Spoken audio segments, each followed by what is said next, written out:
చదివింది 6వ తరగతి, గీత వృత్తి కార్మికుడు. కృషి ఉంటే దేంట్లోనైనా రాణించవచ్చునని చాటి చెప్పిన వ్యక్తి ఆయన. చేసేది అష్టావధానాలు, 30 పద్య శతకాలు, ఒక యక్షగానం రాసిన ఘనత వారిది. వారు రాసిన పద్యానికి, పాటకు రాష్ట్ర స్థాయి బహుమతులు లభించాయి. 60 ఏళ్ల వయసులో సాహితీ సేద్యమే జీవిత ఆశయంగా పనిచేస్తున్న బండకాడి అంజయ్య గౌడ్తో రియల్ టాక్ విత్ ఏకే. అంటే 6వ తరగతి తర్వాత ఉన్నత చదువులు ఎందుకు చదవలేకపోయారు అప్పటి ఆర్థిక పరిస్థితుల? ఒక దశలో ఉపాధ్యాయులు చదివిస్తామా ఎంబడి రమ్మనన్నా కానీ వెళ్ళలేని పరిస్థితి ఏర్పడింది. మరి మీకు అష్టావధానంలోకి ఎలా మళ్ళారు? భాగవతాలో చిన్న చిన్న పాత్రలు వేసేవాడిని. మొదట చిరతల రామాయణంలో అంగదుని పాత్ర మొదలుకుంటే, తెలంగాణలోనే కాకుండా మహారాష్ట్రలో బతుకు తెరువు కోసం వెళ్ళారు. అప్పుడు ఏర్పడ్డ ఇబ్బందులు ఏంటి? హైదరాబాద్లో కళ్ళు కంపౌండ్లు బంద్ అయినవి.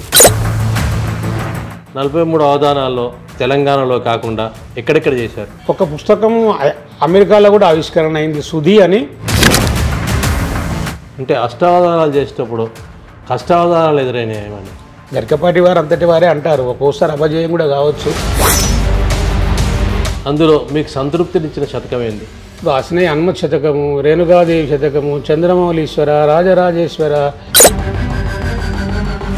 నమస్తే తెలంగాణ పోటీలో మీరు అనూహ్యంగా ప్రథమ బహుమతి పొందారు. నమస్తే తెలంగాణ దినపత్రిక వారు ఒక పద్య పోటీని ప్రకటించారు. పద్యము, గేయము, వచనము. మీకు నచ్చిన అవధానులు ఎవరు? ఎక్కువగా నేను గరికపాటి వారిని ఇష్టపడతాను. పద్య రచనలోకి వస్తున్నారు కావచ్చు, కానీ యువకులు అష్టావధానాలు లాంటి వాటికి రావడానికి చాలామంది వెనుకంజ వేస్తున్నారు. వారికి మీరు ఇచ్చే సలహా ఏంటి? చెప్పేటి శ్రీరంగ నీతులు, చేసేటి ఇంకేమంటే దాన్ని ఏం చేయలేం. కానీ రైతులంటే దేశానికి రథచక్రాలు, ఆ రైతులకు రానీయగుడే కష్టాలు. కల్తీ చేయని వాడు రైతొకడేరా, ఆ రైతుకు చేయూత నొసగి ప్రగతిని సాధించరా. 60 ఏళ్ల వయసులో సాహితీ సేద్యమే జీవిత ఆశయంగా పనిచేస్తున్న బండకాడి అంజయ్య గౌడ్తో రియల్ టాక్ విత్ ఏకే.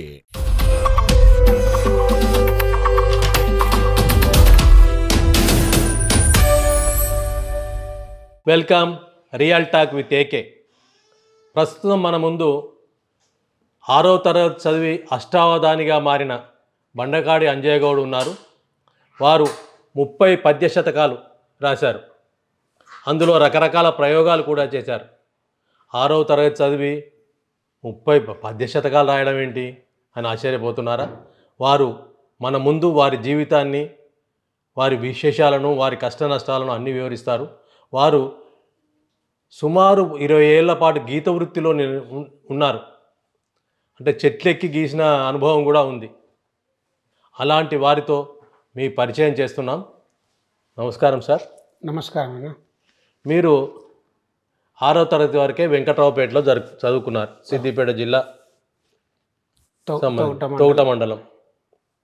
తర్వాత అంటే 6వ తరగతి తర్వాత ఉన్నత చదువులు ఎందుకు చదవలేకపోయారు అప్పటి ఆర్థిక పరిస్థితుల, నాన్నగారి పరిస్థితుల ఏంటి కారణం? అమ్మటికి ఆర్థిక పరిస్థితులే.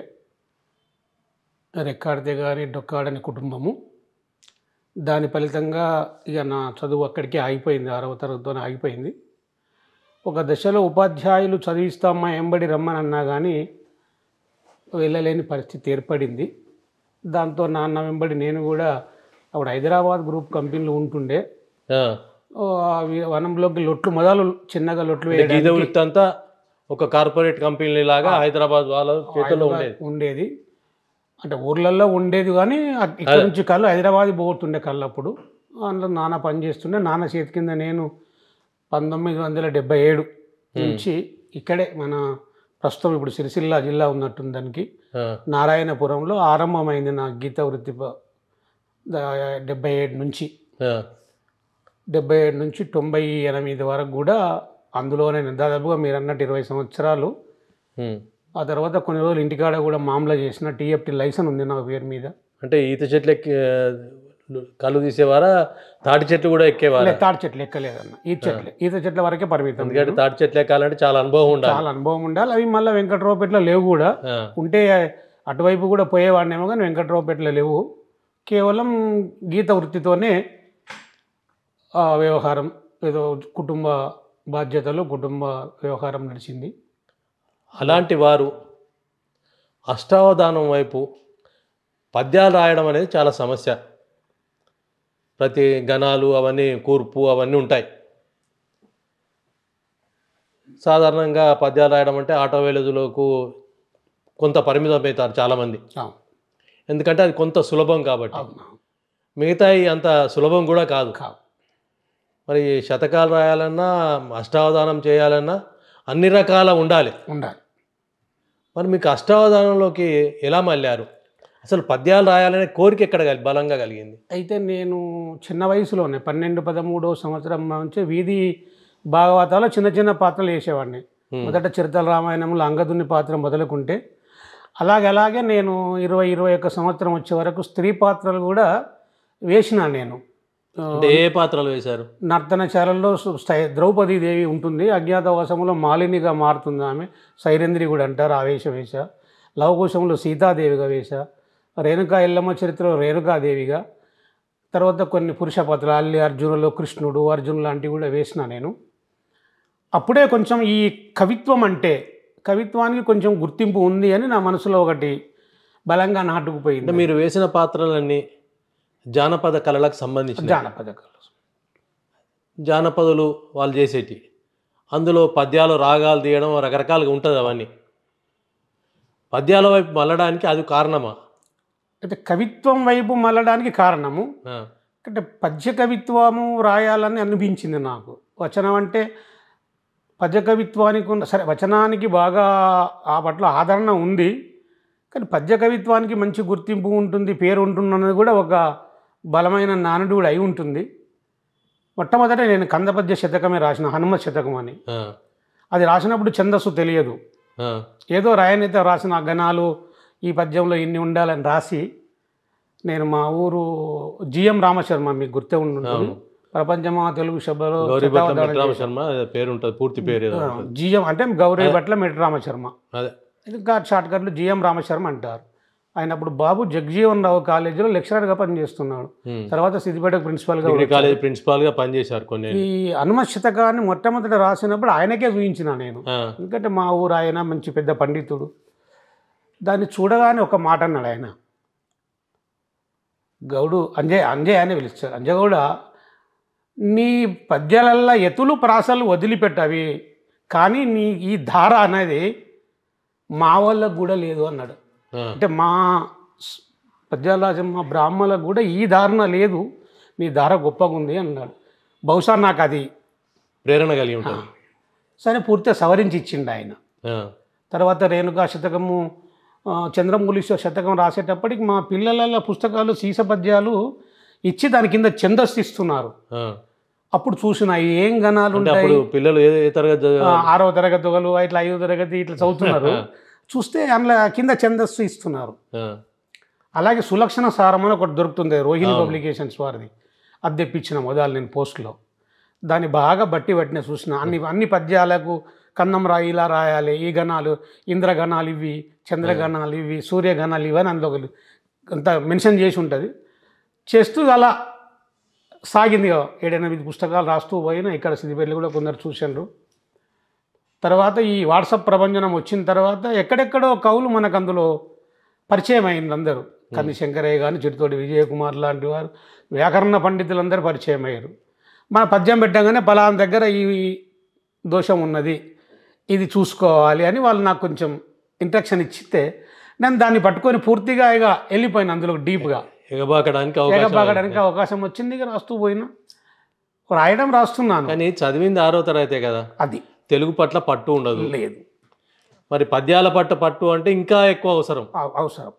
మరి దానికి ఎంతో తోడుగా నేను శతకాలు చదువుతుండేవాడిని. నరసింహ శతకము, వేమన శతకము, ఈ దాశరథి శతకము, భాస్కర శతకం లాంటి శతకాలు, శ్రీ కాళహస్తీశ్వర శతకం లాంటి నాకు అప్పుడు అది చదవాలి కనబడితే అంగట్లో అమ్మేవారు. అప్పుడు అవును. వారానికి అంగట్లో మా ఊళ్ళో కూడా సిద్ధులైన ఉండే వచ్చేవి. ఆ, ఒకవేళ మన దగ్గర పైసలు లేక తీసుకోలేకపోతే మామయ్య కూర్చొని చదువుకుంటా అంటే చదువు బిడ్డ అనేవాడు. ఆ, నేను చదువుకునే కూర్చొని చదువుకున్నా. చదివి ఆ పుస్తకం అక్కడ పెట్టొచ్చేది అనమాట. ఆ, అట్లా 2006లో మొదట శతకం వేసిన అట్లే వేస్తూ పోయినా. దానికి కారణం కూడా మహారాష్ట్రలో ఉండడం కొంచెం కారణం. ఎందుకంటే మా వాళ్ళందరూ ఆ వృత్తిలో చాలామంది పరిచయం అయ్యారు. సారా దుకాణం మా కుటుంబంలోకి వెళ్ళిపోయినప్పుడు, అన్న నేను ఒక పుస్తకం వేస్తున్నా, నాకు ఒక 5-6 వేలు అవుతాయి, నేనైతే ఇక్కడ మీ దగ్గర మేనేజర్గా చేస్తున్నా, నా దగ్గర డబ్బులు లేవు అంటే తలా 1000 రూపాయలు 1500 అట్లా ఇస్తే వేసుకుంటూ ఇప్పటి వరకు కూడా అట్లానే సాగుతూ వస్తుంది 30 పుస్తకాల వరకు.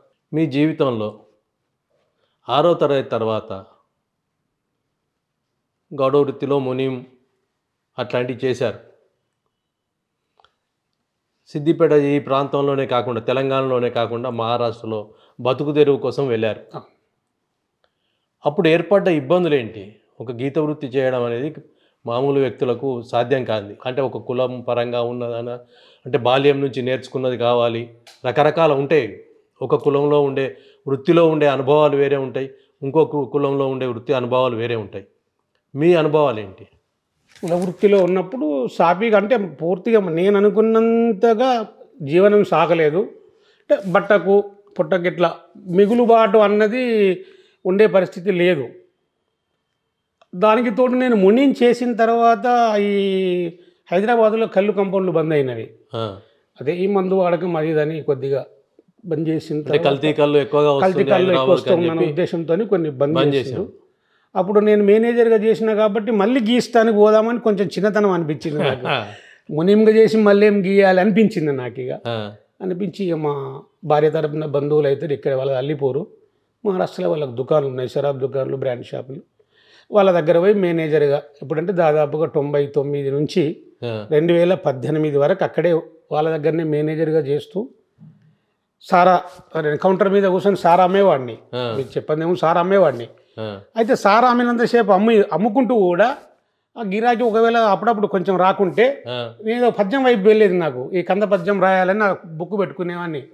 హనుమంతుంది రాస్తే హనుమంతుంది రాయడానికి గణాలు ఇట్లా ఆడుకుంటా ఆ గిరాకు వచ్చే వరకల్లా ఒక పద్యం రాసేవాడిని. ఇట్లా అది ఎందుకో ఇక నాకు బహుశా మరి అది అమ్మవారి ప్రేరేపణ లేదంటే నాలో పట్టుదలన పద్యం రాసి ఒక పద్య కవిగా పేరు తెచ్చుకోవాలని. అప్పుడే దూరదర్శన్లో ఒక సమస్య పూరణం నిర్వహించేవారు. ఉమ్మడి రాష్ట్రమే ఉండేది అప్పుడు. సప్తగిరి ఛానల్ అనేవారు. నేను మహారాష్ట్ర నుంచి వారం పంపేవాడిని. నేను విని దూరదర్శన్లో పంపితే ఒక 2-3 సార్లు నా పూర్ణలను చదివారు. మహారాష్ట్రకి వచ్చింది అని పేరు చెప్తూ చదివితే నాకు కొంచెం సంతోషం అనిపించింది. ఇక అట్లా సమస్యలు పూరించడం మొదలుపెట్టాను. నేను అన్ని సమస్యలు ఇస్తూ ఉంటే సమస్యలు ఈ అష్టావధానంలో కూడా కొంచెం పృచ్ఛకునిగా చేసిన. ఇక్కడ మొట్టమొదట మన అష్టావధానం మొదలు ఎక్కడ చేసిండ్రు? అష్టావధానం నేను దానికి ప్రేరణ ఏంది? అష్టావధానం ప్రేరణ ఏంది అంటే ఈ దానికి జ్ఞాపక శక్తి ఎక్కువ అవసరం. గ్రూపులలో ప్రొద్దున్నే ఒక చిత్రం ఇస్తారు. ఇప్పుడు ఉదాహరణ మీ పక్క పొందిన శ్రీకృష్ణుని ఉన్నారు, శ్రీకృష్ణుని చిత్రం ఇచ్చి దీని మీద పద్యం రాయండి అని పెట్టేస్తారు గ్రూప్ వాళ్ళు అడ్మిన్స్. అప్పుడు నేను వెంటనే వాళ్ళు పెట్టిన 2 నిమిషాలలో నేను పద్యం పోస్ట్ చేసేవాడిని అనమాట.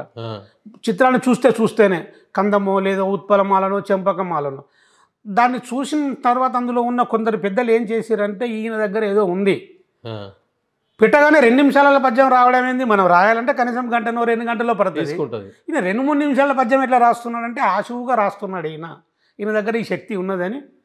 బహుశా అన్నపరెడ్డి సత్యనారాయణ రెడ్డి అని ఇప్పుడు హైదరాబాద్లో ఉంటాడు ఆయన. గౌడు గారు మీరు అవధానం చేయాలి అన్నాడు. సార్ అవధానం అంటే మామూలుగా దాని మియాపూర్లో మీ మిత్రులు ఏదో కొంత అవధానం మళ్లించడానికి 100% కాదు 101% వాళ్ళే కారణం. చింతా రామకృష్ణారావు, కంది శంకరయ్య గారు, చిడితోటి వారు, అన్నపరెడ్డి సత్యనారాయణ రెడ్డి గారు లాంటి ఒక సంస్థ ఉంది వాళ్ళది. మొట్టమొదట ఇంట్లో ఒక 10 మందిని కలిసాం. ముద్దురాజయ్య గారు వాళ్ళు భోజనం ఇట్లా స్నేహితులు లేక కలిసి భోజనం చేయగానే గౌడు గారు మీరు మొట్టమొదటి అవధానం చేయాలి. అయ్యో బాబు నాతో అవుతుందా అవధానం మాట్లాడండి. ఏముంది ఇంట్లోనే చేస్తున్నాం కదా, మనం ఏమన్నా ఇప్పుడు మనం ఉంటాం కదా అని వాళ్ళు ఏదో చిన్న సమస్యలు ఇచ్చారు. నేను కొంచెం తప్పు ఒప్ప పూరించిన. అట్లా ఒక 3 అవధానాలు నాతో పట్టుబట్టి చేయించారు. వాళ్ళ ఉద్దేశం ఏంటి అంటే నన్ను అవధానిగా తయారు చేయాలి, తీర్చిదిద్దాలి. ఒక 3 అయిపోయిన తర్వాత 4వ అవధానం మీరు ముఖ్య అతిథిగానే గుర్రాల గొంతులు చేసిన 4వ అవధానం. అది మీరు కూడా చూసిండ్రు. అవును. ఈ అక్కడి నుంచి కొద్దిగా ధారణ చేయడము ముందుకు సాగిపోయింది. కానీ నేను అవధానిగా రావడానికి కారణం ఆశుకవిత్వం ఒకటి, మియాపూర్ మిత్రమండలి సంస్థ ఒకటి ప్రధాన కారణము. నేను ఇలా ఎదగడానికి సిద్దిపేట జాతీయ సాహిత్య పరిషత్తు కూడా పునాది లాంటిదే. ఇక్కడి నుంచే నేను కొంచెం తయారైన ఇక్కడి నుంచే. ఎందుకంటే వాళ్ళు పుస్తకాల ఆవిష్కరణ చేసినప్పుడు అయితే చంద్రన్నను కానీ లేదా అన్నపరెడ్డి వాళ్ళు మన అమ్మన చంద్రారెడ్డి గారిని ఇంకా కొంతమందిని పిలిచి వాళ్ళకు పురస్కారాలు ఇచ్చేవారు, బయట నుంచి పిలిచి ఇచ్చేవారు. అప్పుడు నేను మనసులో అనుకునేవాడిని, నేను కూడా ఎప్పుడన్నా ఇట్లా పురస్కారం తీసుకుంటానా, ఇట్లా వేదికలు ఎక్కుతానా, నాకు ఛాన్స్ వస్తుందా అని మనసులో అనుకునేవాడిని. అనుకొని మళ్ళీ అనుకునేవాడిని, నువ్వు అంత పెద్ద కవిత్వం రాస్తే కదా నీకు వచ్చేది, వాళ్ళు ఎంత పెద్దగా రాసిరు కాబట్టి వాళ్ళు వచ్చిండ్రు అని సమాధానం చెప్పుకునేవాడిని. అలా సమాధానం చెప్పుకునే క్రమంలో మన 2000 కరోనా సమయంలో ఒక రైతుపై గేయం రాస్తే అది మొట్టమొదటి బహుమతి. ఇప్పటివరకు ఎన్ని అష్టావధానాలు? ఇప్పటి వరకు జూమ్ అవు అన్ని కలిసి 43 అవధానాలు అయినాయి. 43 అవధానాలు. 43 అవధానాల్లో అంటే మన తెలంగాణలో కాకుండా బయట కూడా కొన్ని చేశారు. ఎక్కడెక్కడ చేశారు? బయట అంటే ఇప్పుడు మన తెలంగాణలోనే ఎక్కువ చేసినాము ఇక అవధానాలు, లేదంటే జూమ్ కార్యక్రమాలు చేసినాము. ఒక పుస్తకము అమెరికాలో కూడా ఆవిష్కరణ అయింది, సుధి అని. 108 ఛందస్సులతో 108 పద్యాలు రాసిన. అది నేను మీకు చెప్పడం మర్చిపోయినా, పుస్తకం లేకుండా అయిపోయినట్టు ప్రతులు. ఎందుకని చేసానంటే ఈ 108 ఛందస్సులు ఈ పుస్తకం చదివిన వాళ్ళకి అవగాహన ఉండాలి. అంటే ఇంకా వేలల్లో ఉన్నాయి ఛందస్సులు, కనీసం ఈ 108 అయినా నేను వీళ్ళకి పరిచయం చేయాలన్న ఉద్దేశంతో సుధి అనే మకటం పెట్టి రాస్తే అది అమెరికాలో ఆవిష్కరణ అయింది. పోయిన సంవత్సరం నేను మా అబ్బాయి దగ్గరికి వెళ్ళినప్పుడు అలా సమయం కలిసి వచ్చింది. ఈ అవధానాలు జూములో మన తెలంగాణ ఇప్పుడు అష్టావధానాలు అయితే తెలంగాణ ప్రాంతంలో చేసిన కుకునూరుపల్లి, సదాశివపేట్, త్యాగరాయ గానసభ, నెమ్మిట్టపల్లి, ఇలా మొన్న మెదక్లో మన ఇక్కడ బీరంగూడలో కూడా మన వాళ్ళు జయించారు, మెదక్ జిల్లా రచయితల సంఘం వాళ్ళు జయించారు. ఇలా చేస్తూ సాగుతుంది ఇప్పటికీ. అంటే అష్టావధానాలు చేసేటప్పుడు కష్టావధానాలు ఎదురైనాయి ఏమన్నా? తప్పకుండా ఎదురైతే. త్యాగరాయ జ్ఞాన సభలో చేసేటప్పుడు నిషిద్ధాక్షరంలో కొంచెం మెల్లిక షా ఉంటుంది కదా, శంకరయ్యలో అది ప్రాసాక్షరం వచ్చింది. ప్రాసాక్షరం వస్తే మొదటి పాదం వెళ్ళిపోయింది శంకరయ్య గారితో ఈజీగానే పోయింది. కానీ రెండోసారి పట్టుకున్నాడు ఆయన, నాకు పద్యం రెండో అక్షరం దొరకడం లేదు, ఆశ ఆ 2 అక్షరాలు వేసుకోవాలి. కొంచెం ఇబ్బంది అయితే రామశర్మ గారు ఎదురుగా ఉన్నారు, మీరు శ్రీ అనండి ఏం కాదు, అమ్మవారికి శ్రీ అంటే కూడా వచ్చేస్తుంది, శ్రీ శాబ్ది అని మొదటి వేసిన నేను, మొదటి పాదం వెళ్ళిపోయింది. రెండవ పాదంలో కొంచెం ఇబ్బంది అయితే అక్కడే ఆయన చదివి అర్థం చెప్పిండు ఆయన, ఇది వేస్తే ఏం కాదంటే అలా దాటిపోయింది. కొన్ని చోట్ల ఎదురవుతాయి, తప్పకుండా ఎదురవుతాయి. గరికపాటి వారు అంతటి వారే అంటారు, ఒక్కోసారి అపజయం కూడా కావచ్చు.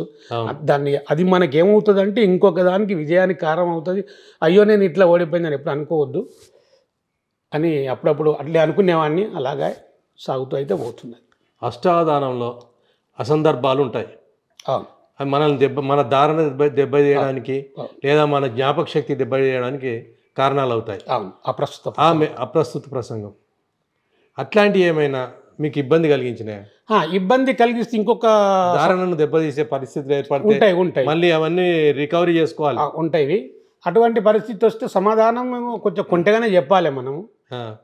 మొన్న ఒక ఆయన అడిగిండు, ఇప్పుడు అపశకునం అంటే పిల్లి ఎదురుంగొస్తే అపశకునం అంటారు, కానీ ఆయన ఏం అడిగిందంటే మనం పోతూ ఉంటే కుక్క కుడి నుంచి ఎడమకు పోతే మంచిదా, ఎడమ నుంచి కుడికి పోతే మంచిదా అని అడిగింది.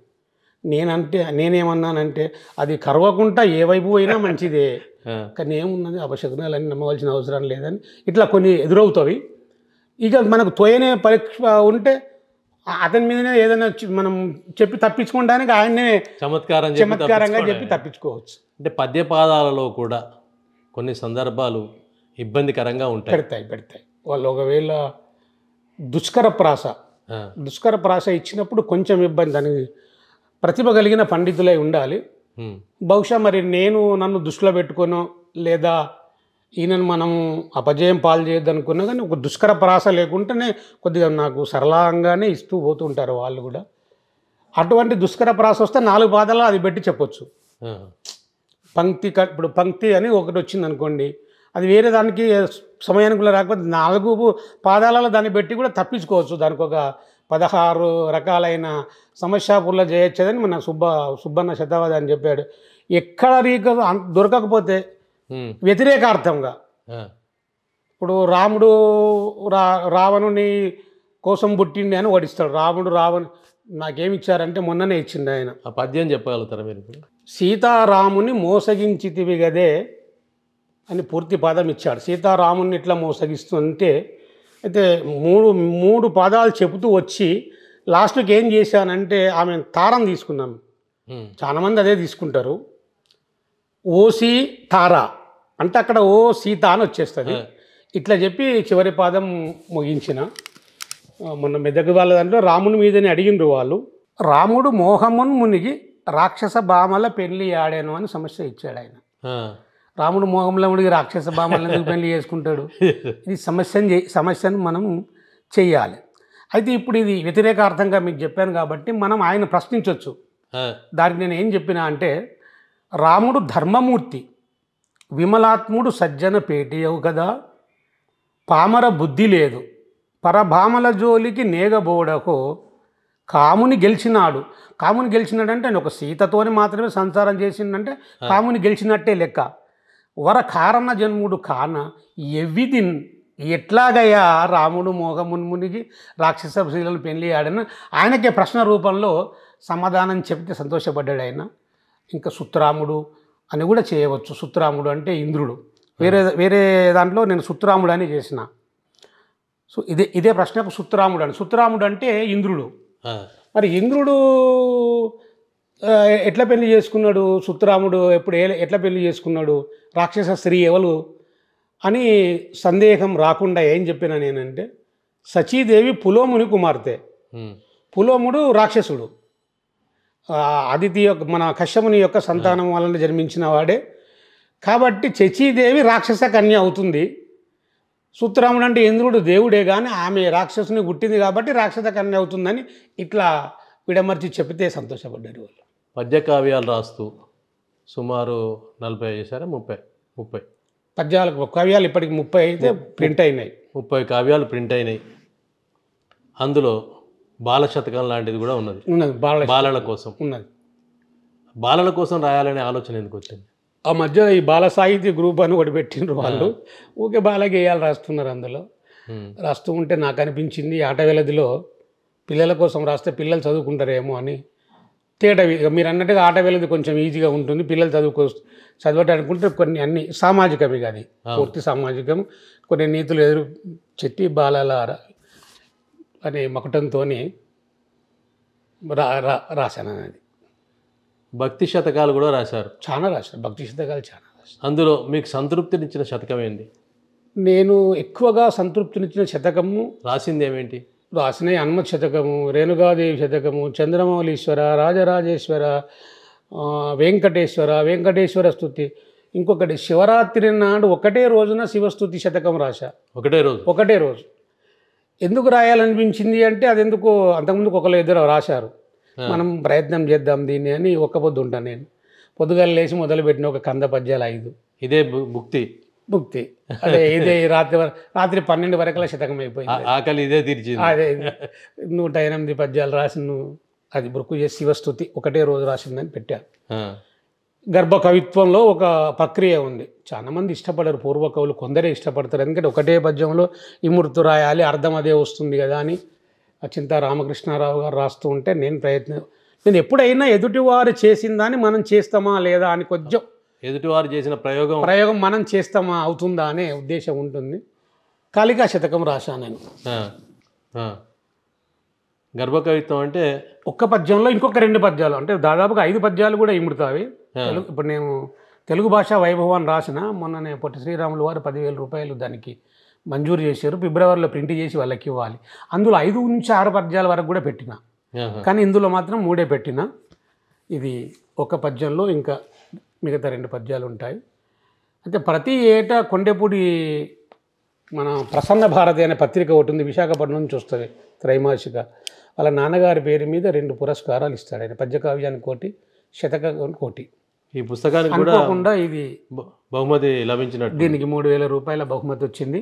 మొన్ననే వైజాగ్ పోతే వాళ్ళు రాను పోను కిరాయిలు అక్కడ లాడ్జింగ్ అన్నీ చేసి సన్మానం చేసి, నేను ఎప్పుడు విన్నాను కానీ ఆ ఆచార్య బేతవోలు రామ్ బ్రహ్మం గారిని కలవలేదు. కానీ ఆ విశాఖపట్నంలో ఆయన చేతుల మీదుగా సన్మానం జరిగింది. అక్కడ ఆయన అక్కడే స్థిరపడ్డట్టున్నాడు. బహుశా దీనికి ప్రైజ్ వచ్చింది, సంతృప్తినిచ్చింది. అన్నిటికంటే సంతృప్తినిచ్చింది నేను మీతో ఎలాగో పంచుకోవాలి. రాష్ట్ర ప్రభుత్వం ప్రతి జూన్కు ఒక 50,000 రూపాయల బహుమతి ఒక జిల్లా వైజులు ఇస్తుండే. ఉమ్మడి జిల్లా ఉన్నప్పుడు అయితే చంద్రన్నకు వచ్చినట్టుంది మెదక్ నుంచి. తర్వాత సిద్దిపేట జిల్లా అయినాక అమ్మన చంద్రారెడ్డి గారి వాళ్ళకు వచ్చింది. నెక్స్ట్ సంవత్సరం నాకు వస్తుందని అనుకున్నాను నేను, కానీ కొన్ని కారణాల వల్ల అది ఏమైందో నాకు రాలేదు. అప్పుడు కొంచెం నేను బాధపడ్డాను, నాకు అయ్యో రాకపోయాని. ఉదాహరణ ప్రక్రియ అని ఒక ప్రక్రియ ఉంది, మీకు తెలిసి ఉంటుండొచ్చు. సిద్దిపేటలో దాశరథుల బాలయ్య ఒక 2 రాసిండు, మన అష్టకాల వారు ఒక 2 రాసిండు, గజ్వెల్ మూటకోడూరు బ్రహ్మం గారు అని ఉండే ఆయన ఒకటి రాసిండు. తర్వాత ఆయన మన ఇంకొక టీచర్ ఉండే సార్, ఆయన పేరు ఏదో గుర్తుకొస్తలేదు, మంచి పండితుడు కవి ఆయన ఒక 2 రాసిండు. కానీ సిద్దిపేట ప్రాంతంలో ఉదాహరణలు 5 రాసిన వాడిని నేను ఒక్కనే. అంటే దాని ప్రత్యేకత ఏంటి? దానికి ప్రత్యేకత పాల్గురికి సోమన ప్రవేశపెట్టిన తెలంగాణ ప్రక్రియ. అది 26 పద్యాలు ఉంటాయి, అందులో ఎక్కువ ఉండవు. అయితే విభక్తులలో రాయాలి. 26 పద్యాలే ఉంటాయి ఇందులో. ప్రథమ విభక్తిలో ఏదైనా ఒక అక్షరం తీసుకోవాలి. డూ ఉన్నది అనుకోండి, అన్ని పద్యాలల్లో చివరి 4-5 సార్లు ఒకసారి ఆ అక్షరం వస్తుండాలి, అట్లా వచ్చేటట్టు రాయాలన్నమాట. అది ఉదాహరణ.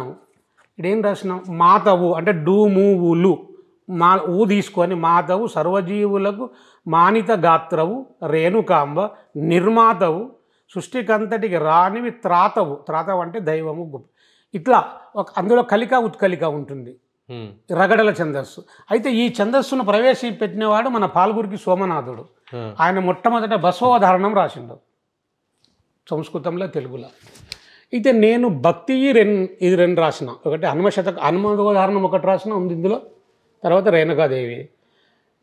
ఒకసారి ఏనుగు నరసింహారెడ్డి గారి గురించి మీరు విని ఉంటారు. అవును, తెలుసు. ఆయన నా వెంకటేశ్వర స్తుతికి ముందు మాట రాస్తూ, ఈ కవిగారు 400 సంవత్సరాల కింద ఉండదగిన వాడే, కానీ కొన్ని సామాజిక అంశాలు వస్తే బాగుండేది అని ఒక చిన్న మెలిక పెట్టిన కింద. అంటే సామాజిక అంశాలు అన్ని దేవుని రాసుడు ఎందుకు అనుకున్నాడేమో, బహుశా అట్లా అనలేక కింద పెట్టాడు. అప్పుడు అనిపించింది, అరే నిజమే కదా ఇది అని కర్షకోదాహరణం రాసిన, రైతుని మీద. తర్వాత సైనికోదాహరణం, సైనిక విజయం కూడా రాసిన.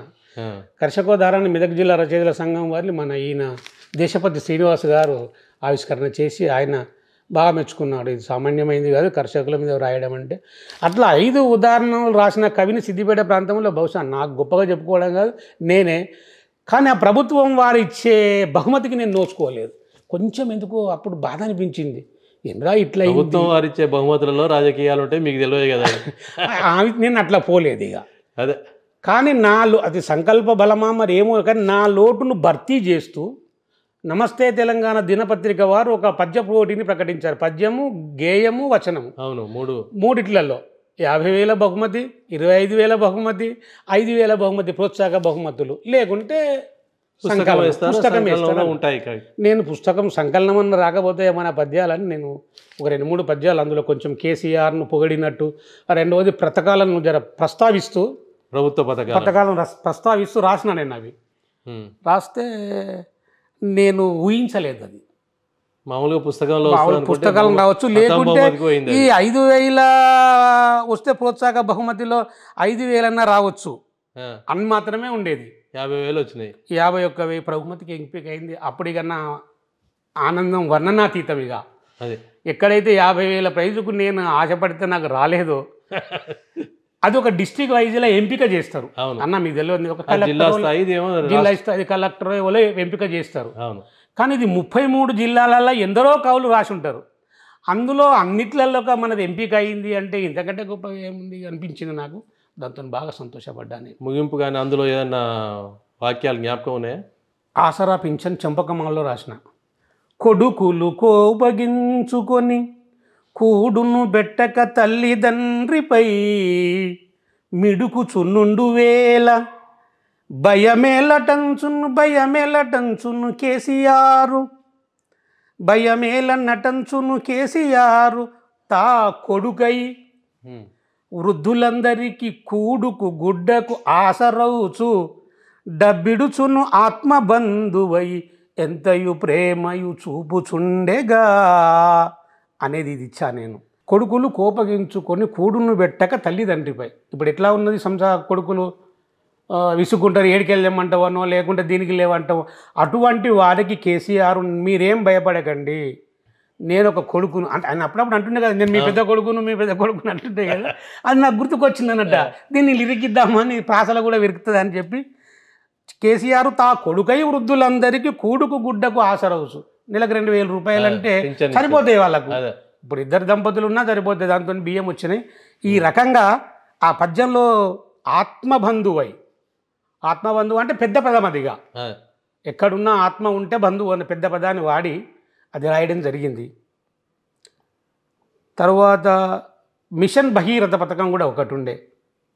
ఎండెను బోరు బావులు మరెక్కడ నీరము కానరావహో, ఎండిన పంట భూములు ఫలించని పంటలు రైతులెల్లరు, గుండెలు బాదుకొంచు ఉరి కొయ్యలకెక్కగా ఆత్మహత్యతో. ఎన్నో ఆకలి సావులు చూసుంటారు, ఆత్మహత్యలు చేసుకున్నారు. గుండె చలించగా ప్రజల గోస కనుంగొని ముఖ్యమంత్రి నేనండగా నుందునంచు జలాశయ నిర్మిత యోచనంబుతో మెండుగా కట్టినాడు జనమెంతయు సంతసమందగాను ఉద్దండు కేసీఆర్ నిజదాత సుమి తెలంగాణకెప్పుడు అని ఈ విధంగా నేను ఒక 4-5 పద్యాలు రాసి పంపితే కళ్యాణ లక్ష్మి, బహుశా కళ్యాణ లక్ష్మి వచ్చింది ఆయన ఆధ్వర్యంలో వచ్చింది. అది బీద సాదలు తమ ఇంట బిడ్డగాను బాలిక పుడిత తల్లిదండ్రి భారమనుచు తల్లడిల్లెలి రోజులు చెల్లిపోవ 1,00,000 రూపాయలు కళ్యాణ లక్ష్మి పేర పేద వధువుకు నొసగుకు పెళ్లి చేసి క్లేశమును బాపే మన యొక్క కేసీఆర్ అని చివరగా ముగించి పంపాను. 4 పద్యాలు పంపాను నేను, మీకు 3 వినిపించాను. ముగింపు పద్యం కొంచెం భిన్నంగా ఉంటుంది. ముగింపు పద్యమే ఇప్పుడు నేను చెప్పింది అది.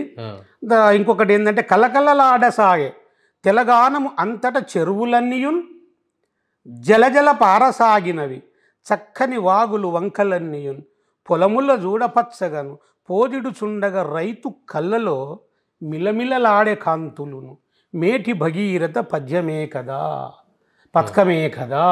ఇది పూర్ణిమ కాంతులని, మెలమెలలాడే కాంతులు అనేది పూర్ణిమ కాంతులను శీర్షిక పెట్టి పంపితే ఇది ఫస్ట్ ప్రైజుకు ప్రథమ ప్రైజుకి ఎంపికైంది. ఇది నమస్తే తెలంగాణ పోటీలో మీరు అనూహ్యంగా ప్రథమ బహుమతి పొందారు. అంతేకాకుండా మీరు పద్యాలు రాయడంతో పాటుగా మీరు ఊహించలేదు అనుకుంటా, పాటల్లోకి వెళ్ళారు. ఆ పాటలకు కూడా ప్రథమ బహుమతి పొందారు. మొట్టమొదటి రాసిన పాటకే పొందారు. మొట్టమొదటి గేయం అది కూడా రైతు మీద రాశారు. రైతు మీద అయితే వాళ్ళు ఆ సంస్థ పెట్టారు. అప్పుడు వాళ్ళు 2 పెట్టారు, 2 పుస్తకాలు 2 సంపుటాలు వేస్తామని పెట్టారు వాళ్ళు. నాకు గరిపెల్లి అశోక్ అన్న ఫోన్ చేసి, అన్న నువ్వు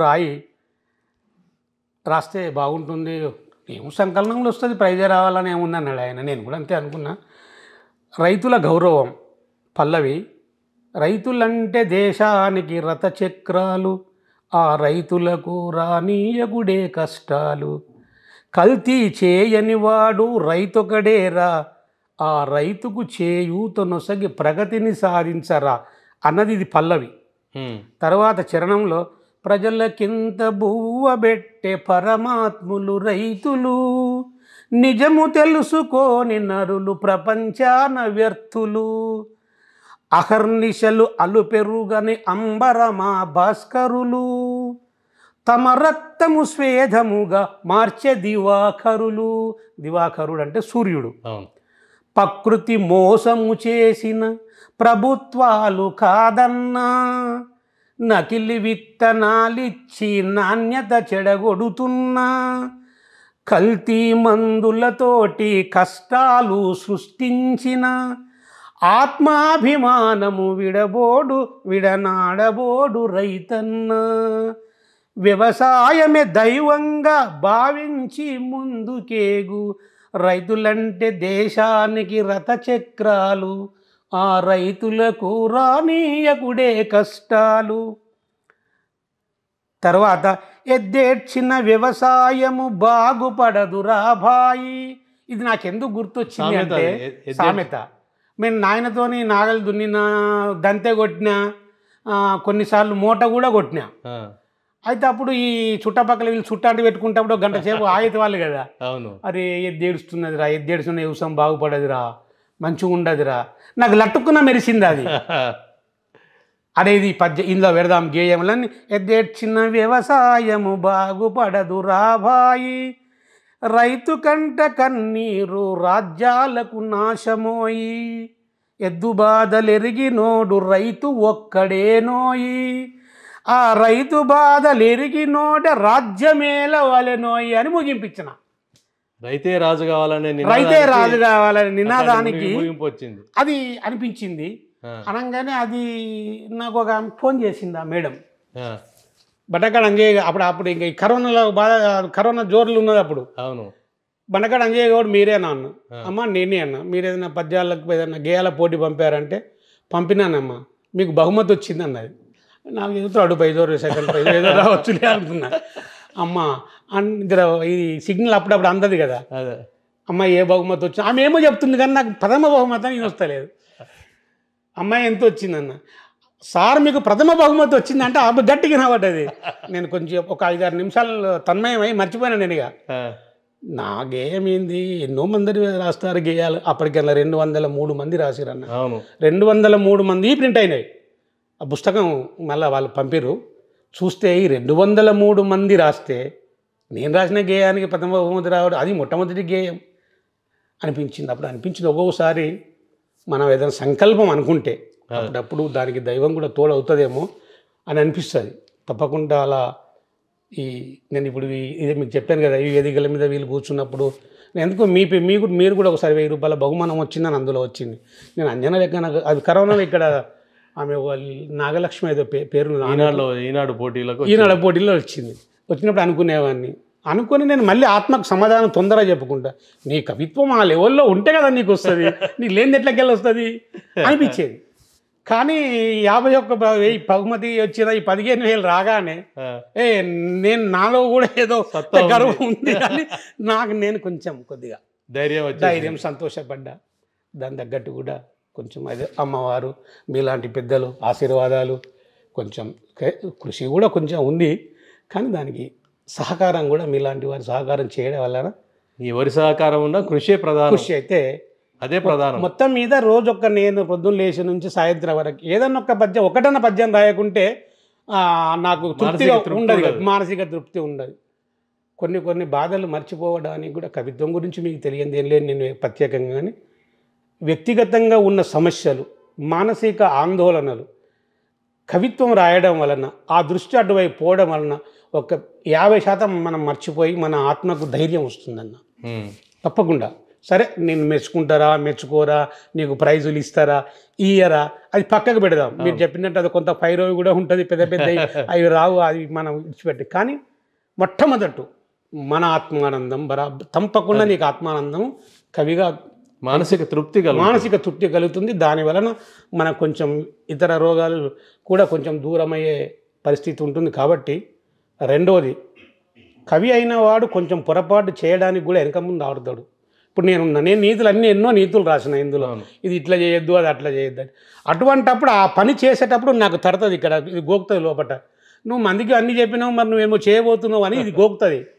కాబట్టి ఆ పని చేయడానికి వెనుకంజ వేస్తాడు కవి అయిన వాడు. కాబట్టి సమాజంలో ఒక కవిగా మారిందంటే ఒక దుర్మార్గుడు తగ్గింది అని మనం తప్పకుండా ఈ సందేశం ఇవ్వవచ్చు. కవి అయినవాడు సరేగా అది చెప్పేటి శ్రీరంగ నీతులు చేసేటి ఇంకేమంటే దాన్ని ఏం చేయలేం. కానీ తప్పకుండా కవిత్వం నిజంగా చేసిన వాడు కొంచెం సమాజం పట్ల దృక్పథం ఉంటుంది, చెడు చేసడానికి వెనకడుగు వేస్తాడు, ఇంకొక వ్యక్తికి అదే ఇది చేయొద్దురా అని చెప్పగలుగుతాడు, సమాజానికి తప్పకుండా సేవ చేస్తాడు. అందుకే నాకెందుకో కవిత్వం వైపు వెళ్ళి ఒక నలుగురి నోళ్ళల్లో నానాలి, మన పేరు అంజయ్య సరే నేను ఇక్కడి వరకు నేను మీ దగ్గరికి వచ్చిందంటేనే నేను నలుగురు నోళ్ళల్లో నానిందని నేను అనుకుంటున్నాను.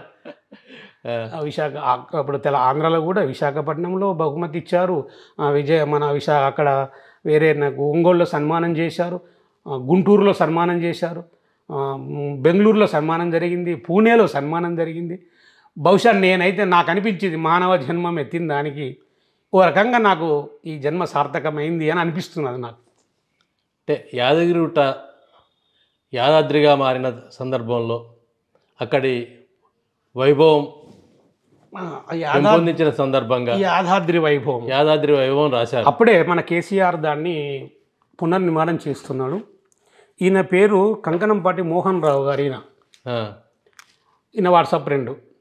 గౌడు గారు యాదాద్రి మీద ఏదైనా కావ్యం రాయాలండి, అక్కడ నేను పోయి చూస్తే నాకు పుస్తకాలు దొరకలేదు, మీరు రాయగలుగుతారు, దీని ఖర్చు ఎంత అవుతుందో అంత నేను మొత్తం నేనే భరిస్తా, నేను ప్రింట్ చేయిస్తా, ఆవిష్కరణ అయ్యేంత వరకు నేను పెట్టుకుంటా, మీరు రాయాలండి అన్నారు. అప్పుడు అనిపించింది ఇంతకంటే ప్రోత్సాహం ఏముంటుంది. ఆ సందర్భంలో మన కేసీఆర్ అది నిర్మాణం చేస్తూ ఉంటే ఆయన గురించి కూడా ఒక 3 పద్యాలు ఇందులో నేను పెట్టాను చివరికి. కాకుండా నా చివరి కోరిక ఏముండే అంటే దీనికి పూర్వము కేసీఆర్ చేతుల మీద ఆవిష్కరణ చేయాలని నాకు ఉండే, కానీ అది సాధ్యపడలేదు. అది మరి ఇతర కారణాలు ఏమైనా కావచ్చు, రకరకాల కారణాలు ఉన్నాయి. అక్కడికి ఆయన జేడి లక్ష్మీనారాయణ గారు ఉన్నారు. అంటే ఇది యాదగిరి గుట్టలోనే ఆవిష్కరణ చేసింది ఈవో గీతా గారు ఉండే అప్పుడు. గౌడు గారు నేను గుళ్ళే అయితే చేయగలుగుతా, నేను ప్రోటోకాల్ అంతగానం దాటి నేను ఏదో గొప్పగా చేయలేను, ఇక్కడైతే స్వామివారు ఎదురుగా చేస్తే అమ్మాయి ఇంతకంటే గొప్ప అదృష్టం ఏముంది, స్వామివాడు చూస్తుంటే ఆవిష్కరణ ఇటు అవుతుంటే ఇంతకంటే గొప్పగా ఏముంటుంది, నాకు ఇక వేరే ఏమొద్దు అమ్మ, నేను అనుకున్నది వేరే ఉండే కానీ కాలేదు, సంతోషపడ్డ దీనికి ఈ పుస్తకము ఆ సందర్భంగా రాయడం జరిగింది. యాదగిరి ఎట్లా ఏర్పడ్డది, దానికి అసలు పేరు వేదాద్రి. యాదగిరిగా మారక ముందుకు అసలు పేరు దాని పేరు వేదాద్రి. మరి ఇది ఎట్లా మారింది అంటే యాదరిషి అనేటి ఆయనకు హనుమంతుడు కలలో పోయి, ఇక పౌరాణికం ఇది, కలలో పోయి నువ్వు తపస్సు చేస్తే నీకు నరసింహస్వామి అగుపడతాడు. మరి నరసింహస్వామి చరిత్ర ఎలా అంటే జనమేజయుని దగ్గరికి వెళ్ళి తీసుకున్నాను నేను. ఇలా జనమేజయుని మనుమడు ఉంటాడు. ఇదంతా ఒక కల్పన సృష్టి.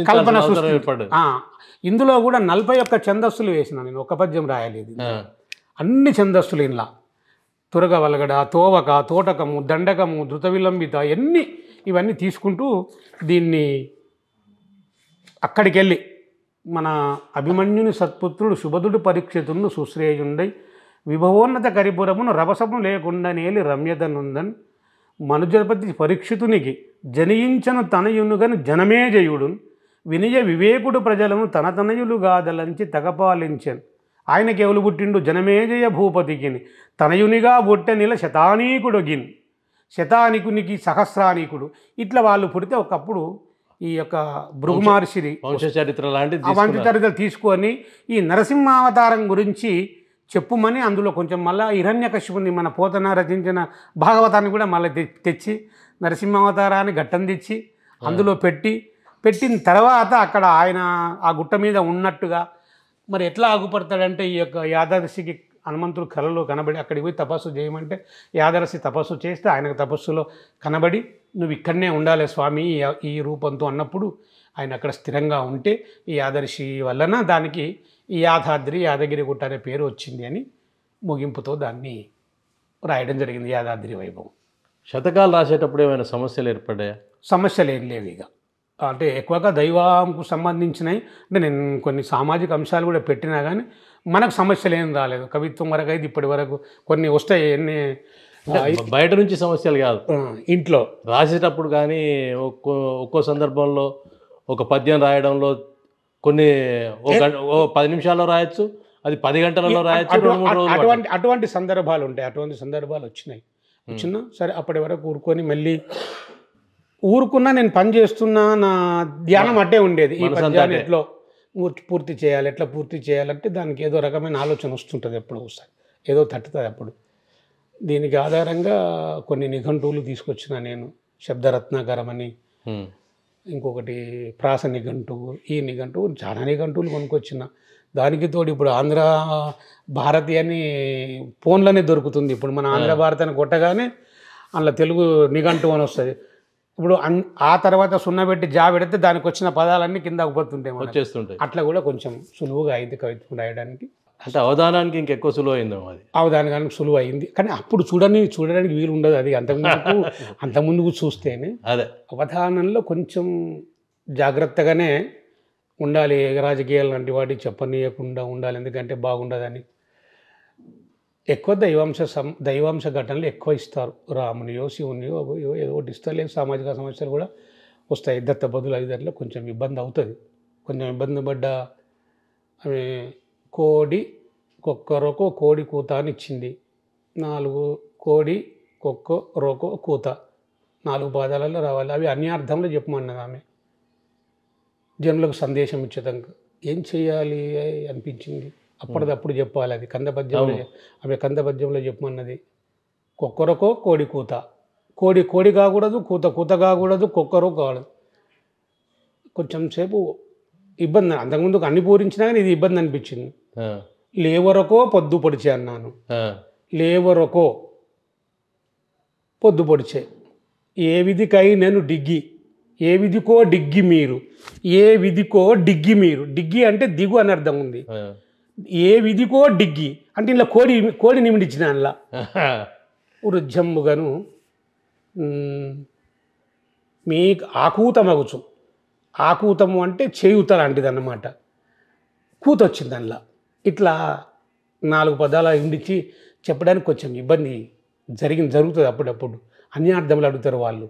ఇచ్చేటి సరగలు ఇస్తారు, అడిగేటి అన్యార్థములు అడిగినప్పుడు కొంచెం ఇబ్బంది అవుతుంది దానికి. అయితే నాకేంది అంటే అవధానం ఏదో వీళ్ళు నువ్వు చేస్తావు అని మనకు వాళ్ళ ప్రసిద్ధ అవధానం లెక్క అవధానాలు చేసి మనం ఏదో డబ్బు సంపాదించుకొని అదేదో కుటుంబాలు ఏర్పరచుకోవాలన్న ఉద్దేశం కాదు. ఏదో అమ్మవారి సేవ కింద లేదా వీళ్ళు శ్రేయోభిలాసులు స్నేహితులు అంతా అంటున్నారు కనుక చేస్తే ఏమవుతుంది అన్న ఉద్దేశంతోనే అందులోకి దిగిన కానీ వేరే ఉద్దేశంతో మనం ఏదో అందులో ఆర్జించాలన్న ఉద్దేశం కాదు. మనకు అలాంటి ఉద్దేశం లేదు. అవధానాలు చేయడంలో మీరు యువకులు లాంటి వారు, మీకు నచ్చిన అవధానులు ఎవరు? నాకు నచ్చిన అవధానులు ఎక్కువగా నేను గరికపాటి వారిని ఇష్టపడతాను. మన తెలంగాణ ప్రాంతంలో అంటే మా రామకృష్ణయ్య గారు ఉండే, బహుశా ఆయన ఒక ద్వర్తిక రామశర్మ గారి తండ్రి. నేను చూసినా కానీ ఆయన అవధానంలో పాల్గొనలేదు. ఆయన ఏకవీర కుమారి ఏమని ద్వర్తికావ్యమే రాసిండు. దాదాపుగా సిద్దిపేట ప్రాంతంలో పెద్ద అవధానం ఆయన్నే. ఈ గుమ్మడిలా వాళ్ళు గుమ్మన్న గారు వాళ్ళందరూ ఉన్న ఆయన మీ స్వగ్రామం వెంకట్రావుపేట. మా వెంకట్రావుపేట. వాళ్ళ ఇంట్లోనే 4 అవధానులు.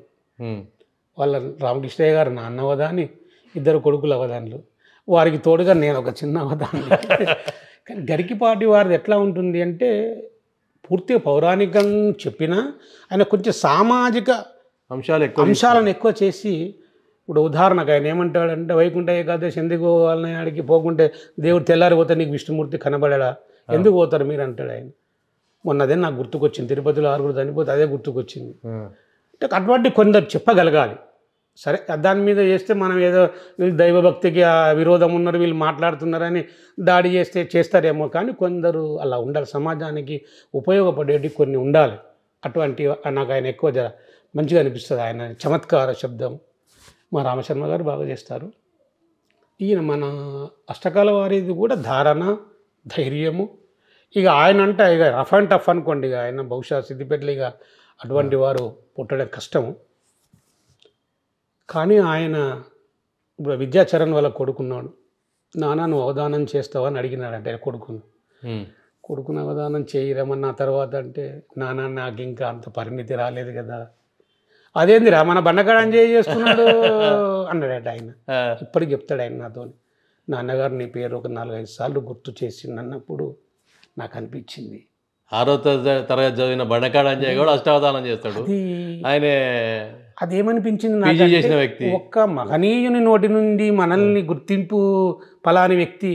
అలాగే సూరం శ్రీనివాసులు గారిని మీకు ఇంతకుముందుగా చెప్పాను, గొప్ప పండితుడు ఆయన. చూడడానికి మీలకనే ఉంటాడు. ఆయనకు 70 సంవత్సరాలు ఎట్లా ఉన్నాడు, మా తిరుపతిలో అవధానం చేసిండు. మేము పోగలితే ఎంత సింపుల్గా ఉంటాడంటే సంస్కృతంలో కొట్టిన దిట్ట ఆయన. ఆయన క్లాసులు తీసుకుంటాడు సంస్కృతమే వాళ్ళ శిష్యులతోని, నాకు తెలిసిన తర్వాత. గది మీరు ఒక మా అంజయ్యను స్ఫూర్తిగా తీసుకోండి మీరు. ఆయన 6వ తరగతి చదివిండు, ఎన్ని పద్యాలు రాస్తున్నాడు, అవధానం చేస్తున్నాడు. మీరు అట్లా స్ఫూర్తి తీసుకోవాలి. ఒక్క మహాపండితున్నమాట కూడా మన పేరు పలికిందంటే ఈ జీవితానికి ఇంకేం కావాలనిపించింది. మీరు సాధారణంగా పద్య రచనలోకి వస్తున్నారు కావచ్చు, కానీ యువకులు అష్టావధానాలు లాంటి వాటికి రావడానికి చాలామంది వెనుకంజ వేస్తున్నారు. వారికి మీరు ఇచ్చే సలహా ఏంటి?